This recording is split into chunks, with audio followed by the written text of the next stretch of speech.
Well, welcome back to our June Culture Chat. Andy and I are thrilled to welcome the brilliant Ling Kung. I have the pleasure of having worked with Ling. She is an extremely brilliant strategist in the space of innovation, healthcare. And when I think about Ling, I think her biggest, and there's so many, but one of her biggest strengths is connecting the dots. So there's so much noise, there's so much product, there's so much great innovation and things that are happening out in the world, but really being able to connect the dots for what the organizational strategy is and where the organization wants to go and how these new products and services and all the things out there that could be done really makes sense within the organization, and bringing that back in and creating a strategy and buy-in and all the things that go with that. So, Ling, thanks for joining us today. Thanks, And Rachel. we're gonna. Oh, yep. Go. I was gonna say thank you for having me. I mean, I think Rachel, I need to just keep you in my head as my talk track. Like you're like my the best hype person. Thank you. Yeah, and I mean it. I really do mean it. Every time we talk, I always feel smarter for sure.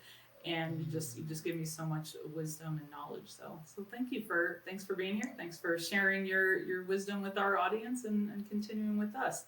So today we want to pick your brain really about that topic, innovation. One of the things that Andy and I talk a lot about is creating that growth and innovative mindset where it's a yes and.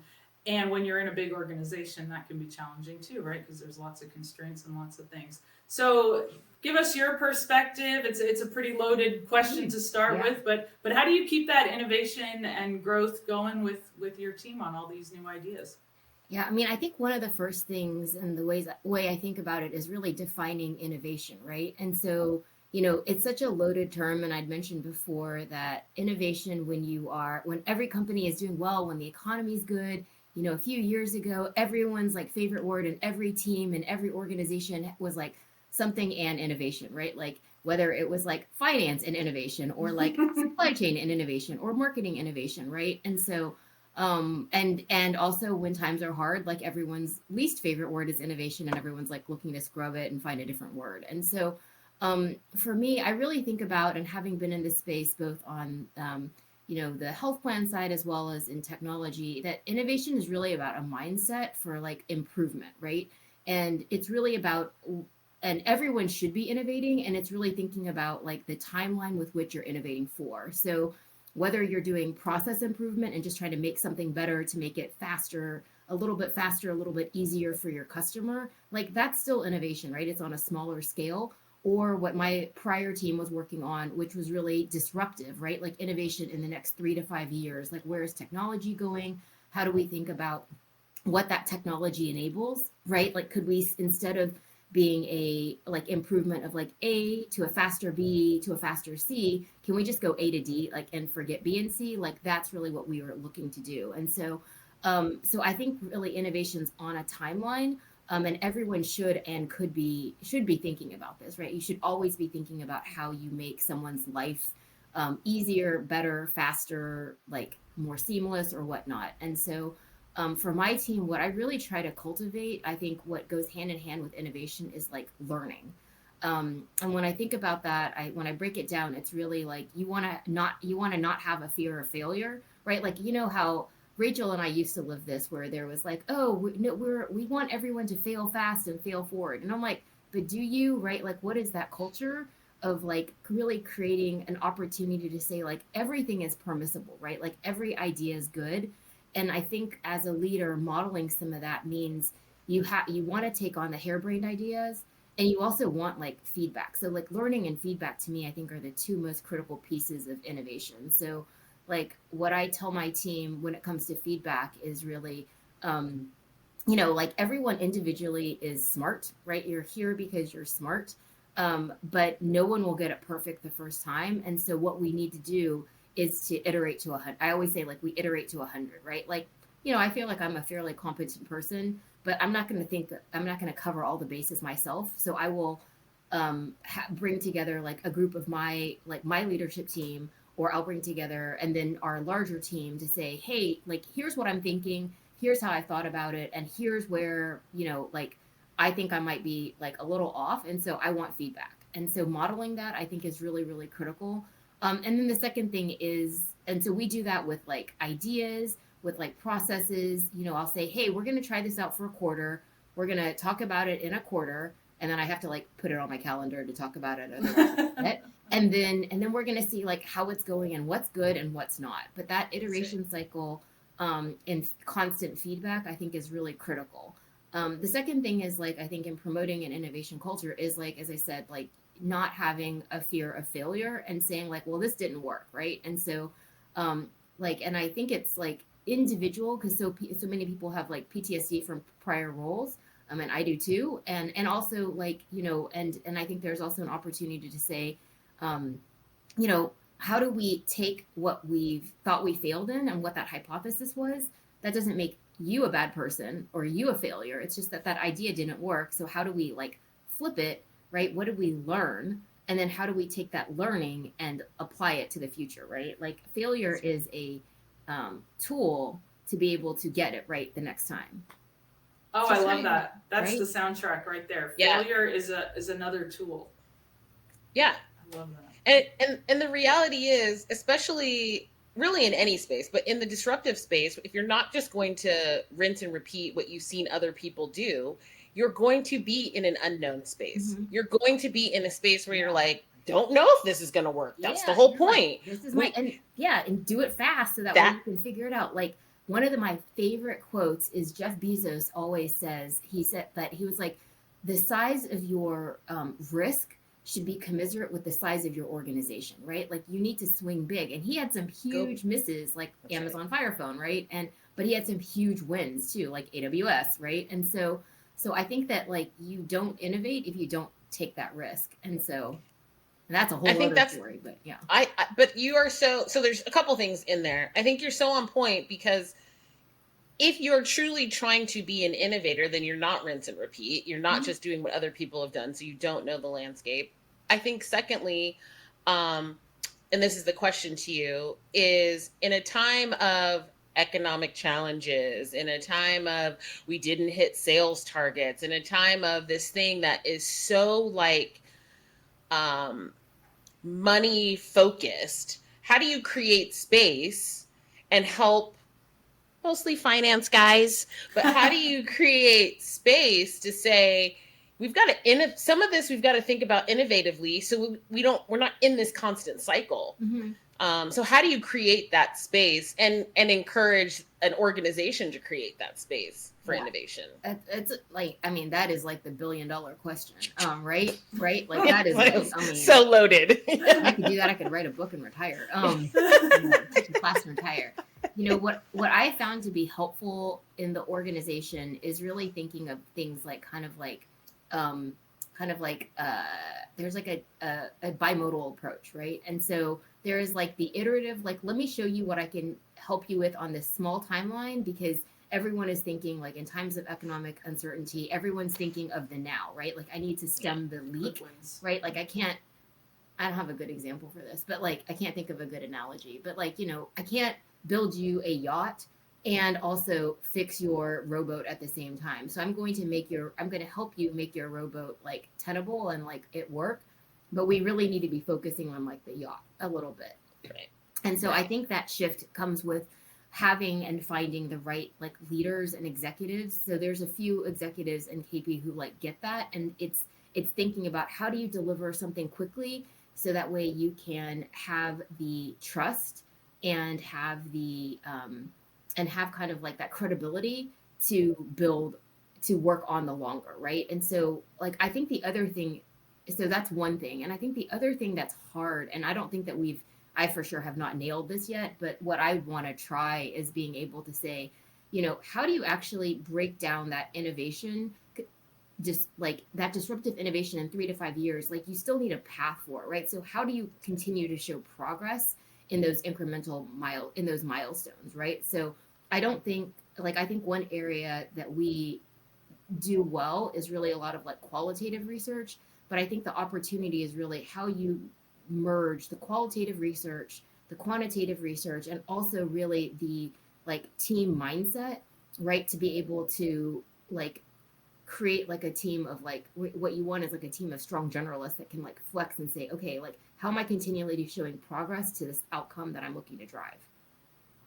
Well, and I could easily argue too that that's part of, we talk a lot about celebrations, right? And Yeah. how are we celebrating even the Mhm. failures? Yeah. Because in those failures, we've learned a series of things that actually have progressed us forward. Exactly. So we're like, celebrate all of it. I Yeah. want you to know this didn't work. So we're not even wasting our time with that anymore. We're doing this, that we're going to attempt and try this now. Yeah. And that helps because as you're innovating, not everything's going to work, right? Oh And I yeah. think a No, lot of if it works, times, that's not an innovation. That's just like you just executed. well, and a lot of times I think we're scared to go back when it didn't work, Mhm. right? We're scared to go back with like, and it goes back to that whole culture of failure and Mhm. and all of that. But I say we promote that stuff. Well, there's a spin to everything. Yeah. Talk to a PR person. There's a spin to everything. I mean, And Well, so here's what we yeah. learned, right? Yeah, And and I we're think not it's succumbing exactly to the about sunk cost fallacy. We're Yeah. able to let it go. exactly. We don't have It's ego what did you around it, so learn? we could let my idea go, right? Totally. I think it is like, and I think it's, you know, one thing, I forgot who says this, but I really like this quote. It's like you want strong convictions loosely held. It was me. Right? I know. I think it was me. I think I think I got that from you a few years ago. No. I love that. But it is like, it's strong convictions loosely held, right? Like I feel strongly that this is the path and Yeah. everything, but you know what? If it's wrong, like, okay, let's try something else, right? Yeah. But Yeah. We It's not can a reflection of me pivot. personally. No, it's a it's reflection of innovation. yeah, I mean, it's Well, and like, I like okay, how you said that too, Ling. Right? You're not a bad person. You're not smart. it doesn't make This you is a failure. right. This is why what we need to do. The big swing. So of course, not Mhm. all of it's going to stick and work. You said so many brilliant things at the top, but the other one thing that I really wanted to underscore is when you were asking for feedback and you bring your team in to say, you know, here's where I'm thinking, here's where my head's at, this is the stuff that's good, and or what you think is good. Here's an area where I'm not too sure about. So being that specific really Mhm. opens the door to give people permission to start in that corner. Mhm. And then they'll start to go where other stuff that you think is all baked and good, but at least then, you know, you Yeah. can maybe get feedback there. But to be really specific about like, hey, tell me about this box over here. Mhm. So I really like that specific attention to it. Yeah, and I mean, I think it is like, you know, having, like, I'm really thankful. I have a really great team, and they always challenge me, and so I think having that, like, always having people who you know will be honest, and having that trust built to say like, Ling, I disagree with you, and right, and so.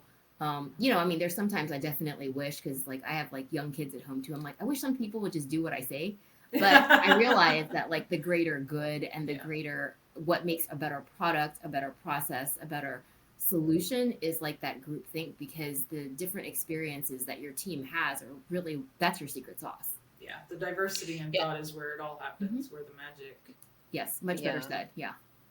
I had a mentor once. He's this amazing guy, and he would say, "I don't want all of you staring back at me, just bobbing your heads up and down. Oh It's yeah. not why I'm paying you. Yeah. Like, come with the stuff. Mhm. You agree? Tell me why you agree. You don't agree? Tell me why you don't Mhm. agree. Like, let's come with the thing. That's how we're Mhm. going to get to where we really are trying to go." Yeah. I mean, So I think it's amazing that you create that space, because I think that leaders don't always recognize how quickly they can destroy the confidence of a team mhm. by just not creating that space, right? Mhm. By just not, I don't want anyone bobbing their heads up and down at me. Mhm. I want people Yeah.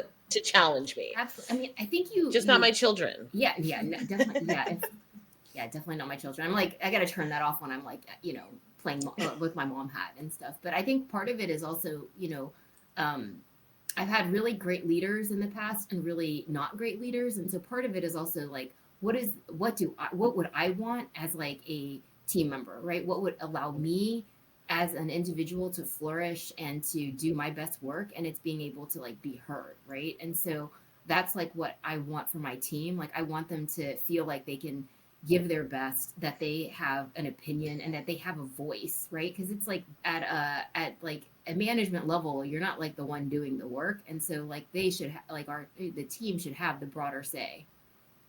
They know way more. Oh, yeah. This is one of the hardest things for leaders to like accept. It's like, But that's the point. They're closer to it. They Oh, literally yes, are dealing in the widget every single day. How absolutely. could you possibly know anything? And your point on people wanting to be heard, and that's at every single level. I'm like, you want to shift your culture, just shut up and listen Hmm. and then Absolutely. act.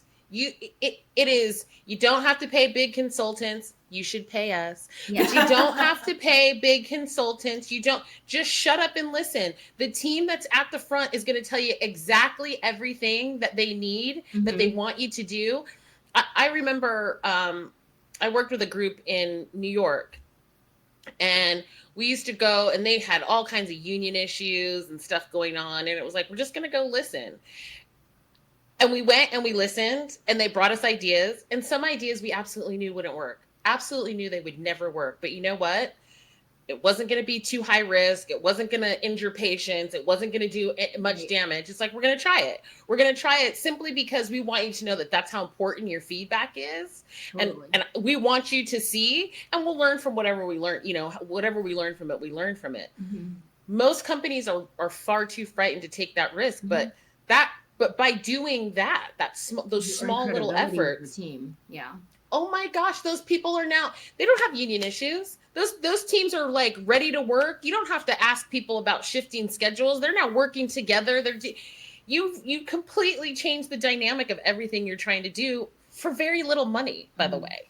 For Yeah. very little money, And the huge return. cornerstone of that is trust, right? Yes, Because absolutely. they know that you heard what they said, you gave it a try, so now they trust you to try and speak up again, to do it again.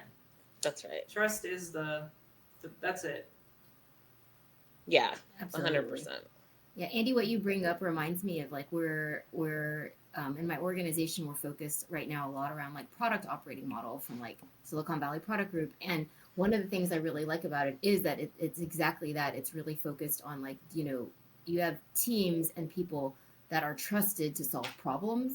And so the other thing that you said that I really like is that you're focused on like what's the problem you're looking to solve, right? I think so often we're solution focused that we lose sight of like what the problem is that Yeah. it's trying to solve. And so, Yeah. going back to innovation, when I think about where my team has been really successful is really kind of focusing the narrative to say that we are problem focused, right? And deeply understanding the problem allows us to triangulate on the best solution. That's right. That's right. Most people, this is I think a leader issue, and some of it, I'm not picking on leaders, because some of it's like Well, it today, does today, touch on today, yeah. get it done now, now, now, right? And so people are just like, oh, we're just gonna work, Urgent, work, urgent. work, work, work, we're on our sprint, we're running. Um, but that's part of the thing. Like, what we do when we go in, we're like, yeah, this front part's going to be a little tedious. It's going to Yeah. feel like it doesn't offer any value. But here's the thing that we're trying to do. Mm-hmm. We're trying to sustainably solve this problem. You Mm-hmm. should not be back around to this same problem Mm-hmm. in 18 months, in Yeah. 24 months. Yeah. That means your solutions aren't working. Totally. So let's talk about all the things. First of all, let's spend the time understanding all the things that are generating to this problem. Mm-hmm. I've very rarely ever, I've never, not even rarely, I've never seen a single solution to these complex problems, right? Oh, no, no, no. It is like cast of thousands. Yes. And so the idea that it's like, oh, here's the thing that we're going to go work on, it's going to fix. It's like, well, no, it's not. You've got to understand all of this stuff 1st, and then you start putting your interventions in. And by the way, your intervention should have some level of metric that you're tracking. Oh, yes. Because the other thing is we just run to go solve things. We're not tracking to know if it's working, Exactly. if it's and by the way, I'll even back us up even more. Is this problem even aligned to our strategic vision? Is this a thing we should even waste time solving? Right? That's the other part. So, but yeah, I think the idea of like, hey, let's understand this problem holistically, and then we'll decide what pieces we want to go tackle off of it. Yep, absolutely. I mean, I have a really like such a perfect example. We were talking with an executive in who I like love, and he's like all this energy and passion about being able to like make things better. And for him, we were working on this, like trying to figure out like the scheduling solution and everything. And then I was in a meeting with him, and he was like, all I want to do, like what we need to do is just make it easier for our clinicians to be in and out of like the home so they can see more patients. And I was like, wait, your problem is not the solution. You're talking, I thought the problem was scheduling. That's not the problem you're trying to solve. The problem that you're trying to solve is like, how do you make it easy for our clinicians to get in and out of homes so they can see more patients, right? And they have everything that they need. I was like, that's a cool problem, right? Like Yeah. your problem is not scheduling. Your problem is like, how do we get people, like, what are all the things that need to be in place so you can have an effective and efficient visit? Like that's a right. very different problem and a much cooler problem than like, I need a scheduling, I need a help. I love that You stuff, know? man. And That so stuff like is so much when fun. he said it, he was like, yes, that's what I want. And I'm like, yeah, I'm like, that we can work on, you know? Yeah. And so it's like helping, I Well, think, because you would have yeah, fixed scheduling, but that wasn't that necessarily wasn't going what to he get to his wanted. end Yeah. game. Yeah. Right. It's kind of like I worked in marketing for years, and you would go in and they'd say, "We need a brochure." I'd be like, "Why do you Why? why do you need a brochure? What are you trying to accomplish?" And then in the end, it's like you don't need a brochure at all. That's not what you want to do. You want to do something else. You need a Yeah. campaign. Yeah. Yeah. It's fun stuff. So what do you find the most challenging in big organizations? Because when you were talking before about thinking about the appetite and the now versus later, and part of how I think about that too is the level of emotional intelligence to be able to read the organization, to know what the organization needs. So how are you navigating that? Because I know you have a variety of stakeholders across a very large organization.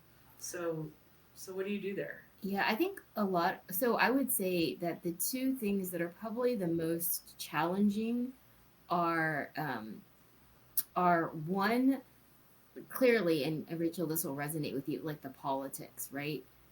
There are politics happening at a macro and micro level, and so being able to help to understand not just somebody's priorities, but how they're ordered is, I think, is something that I'm still working on, but I'm recognizing the importance of it, of just like, really trying to understand where someone's coming from and why they think something's important or why they're deprioritizing something that I think is important. Yeah.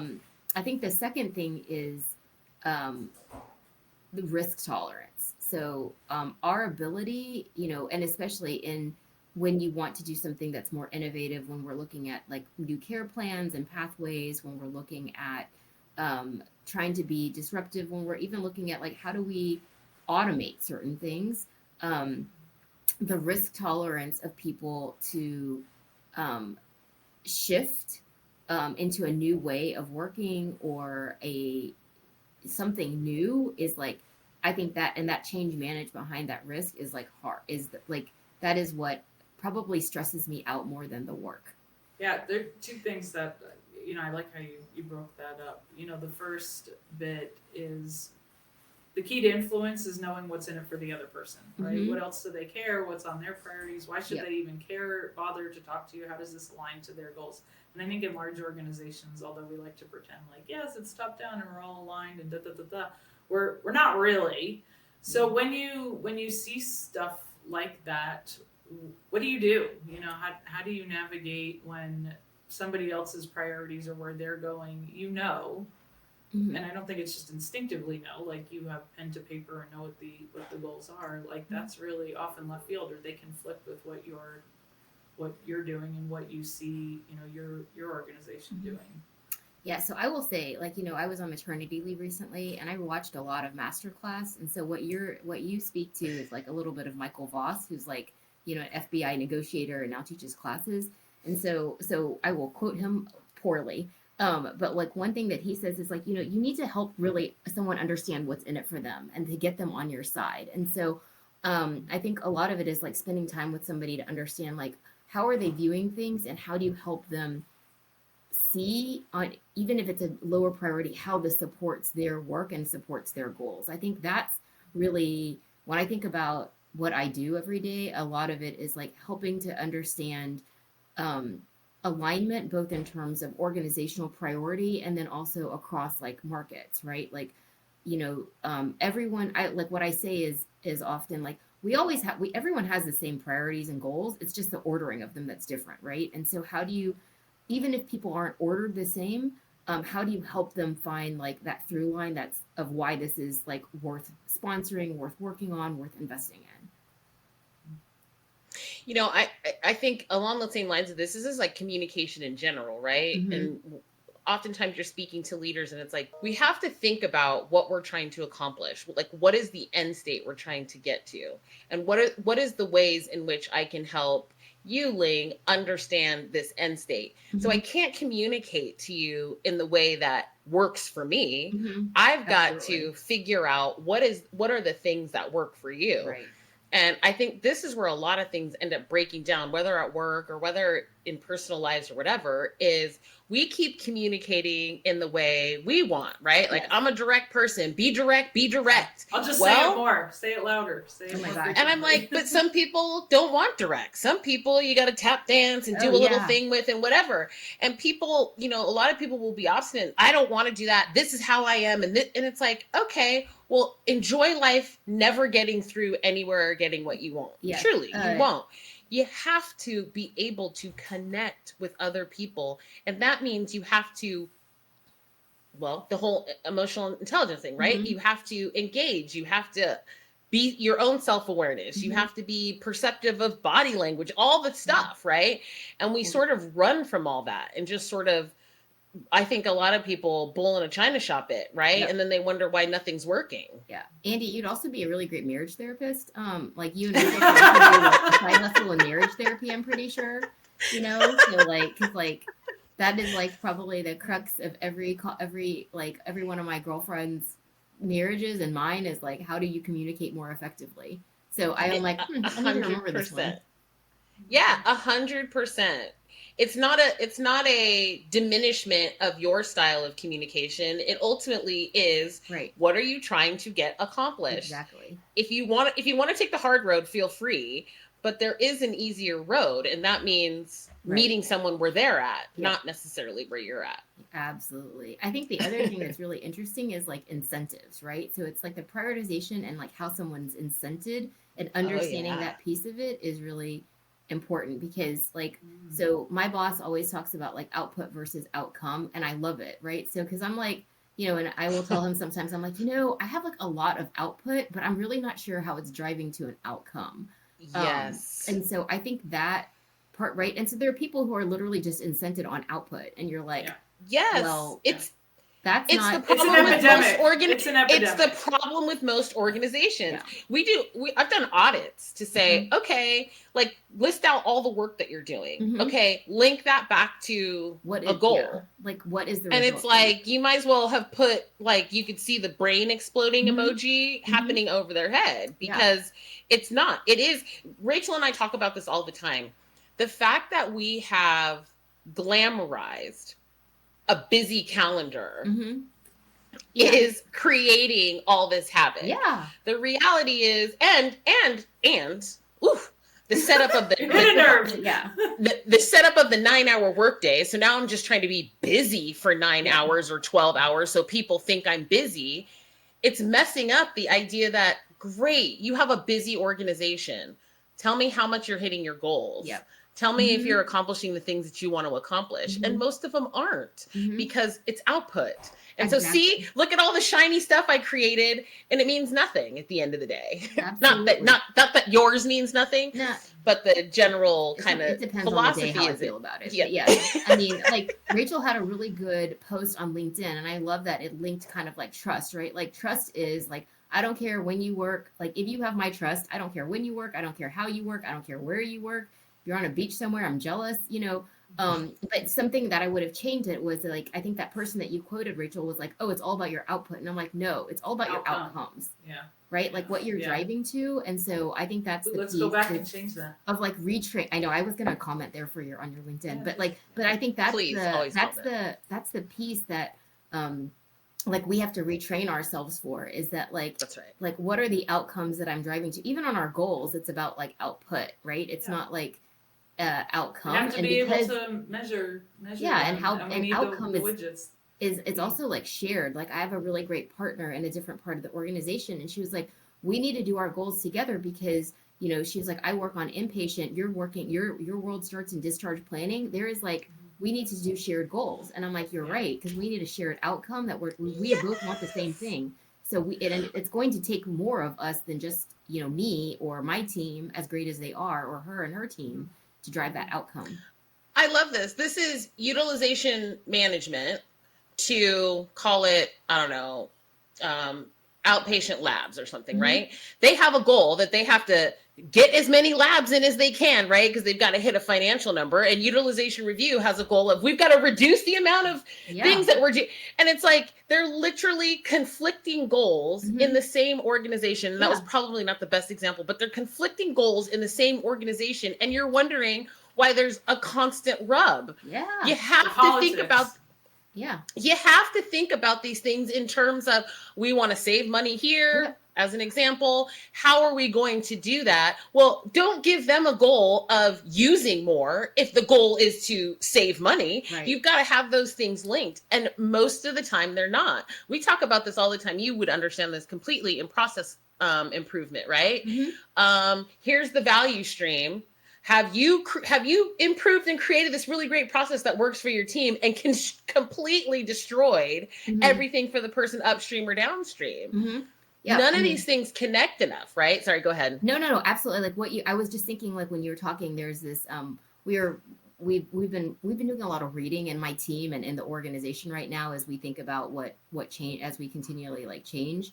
And one of the things that you just, like what you just articulated, that is like how individual teams solve for the local optimum and not the global optimum, right? And so there's this like construct from like Elihu Goldratt that our EVP like loves, which, and I love also from college, and it's just like, which one are you solving for? And as a leader, you should be solving for the global optimum, not the local optimum, right? And so like Rachel, when you talk about like connecting dots, it's like, how do we think about solving for the global optimum, right? Like in healthcare, like there's only like 5 problems in healthcare, right? And someone would probably shoot me and say, no, there's like more. But when it distills down into it, it's like, from a health plan perspective, I want to increase my revenue, whether that's through retention, growth, whatnot, or I'm like, I need to reduce my cost, right? So quality, all those things are so that way I can be more efficient and provide more value for like a more consistent cost, right? And so like, you're working on one of those 2 things, right? If you're in a hospital, it's like throughput. And so